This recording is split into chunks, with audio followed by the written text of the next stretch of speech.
হচ্ছে ব্যথা লাগে। শুধু ব্যথা লাগছে? আপনারা দেখছেন বাংলার আওয়াজ। ঘাটাল বিধানসভার মোহনপুর গ্রামে মদ্যপ অবস্থায় গাছ বম ফাটাতে গিয়ে হাত উড়ে গেল। সঙ্গে সঙ্গে ছেলেটিকে ঘাটাল হাসপাতালে ভর্তি করা হলে হাতের পরিস্থিতি এমন ভয়ানক যে ঘাটাল হাসপাতালের ডাক্তারবাবুরা পেশেন্টটিকে রেফার বলে লিখে দেন। বিষয়টি হলো ঘাটাল বিধানসভার মোহনপুর দক্ষিণ বুথে চলছিল কালী পুজো। সেই কালী পুজোর উদ্দেশ্যেই বম ফাটাতে গিয়ে হাত উড়ে গেল সুকুমার বাগের। সুকুমার বাগের মা বাবা কেউ নাই, একদম অসহায় এবং দুস্থ পরিবারের, তাই খরচা করার মতো কোনো সুযোগ নাই। গ্রামের মানুষ চাইছে যেভাবে হোক যদি প্রাণে বেঁচে যায় সেটাই যথেষ্ট।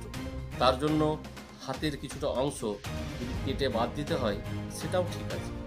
এছাড়া গ্রামের মানুষের মাথায় আর কিছু আসছে না। গ্রামের মানুষ আবেদন করছে এই অসহায় দরিদ্র ছেলেটির পাশে যদি কেউ এসে দাঁড়ায়। গ্রামের বিশিষ্ট ব্যক্তি কি বলছেন শুনুন। কি বলবেন ছেলেটির বিষয়ে? ছেলেটির বিষয়ে বলতে গেলে ছেলেটির তো বাড়িতে কোনো গার্জেন পত্র কেউ নেই, উনি একলাই। এবং আমরা গ্রামবাসীর পক্ষ থেকে বলছি যাতে ওই ছেলেটাকে সুস্থ করা যায় এবং সবল করা যায়, সেটার জন্য আমরা কিন্তু ছেলেটির তো হাত উড়ে গেছে। হ্যাঁ, হাত উড়ে গেছে। ডাক্তার কি বলছে? তবুও ডাক্তারকে দেখিয়ে যদি পরামর্শ করে হাতটা কোনো বাতিলের পজিশনে রেখে যদি তার ট্রিটমেন্টটা করে জীবনে বাঁচানো যায়, আচ্ছা, আমার মনে বলো সেটাই কিন্তু খুব ভালো জিনিস।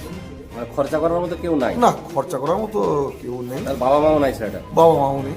মানে হাত কেটে বাদ দিয়ে যদি যেন প্রাণে বাঁচানো যায় সেই ব্যবস্থা আমরা চিন্তা ভাবনা করেছি। জীবনে যেমন বাঁচানো যায় সেইটার সুব্যবস্থা করেছি। আমরা এইটুকু আশীর্বাদ করি, তাছাড়া আর অন্য কিছু বলতে পারছি না। তোমার নাম কি? কি নাম? কি অসুবিধা হচ্ছে? ব্যথা লাগে। শুধু ব্যথা লাগছে?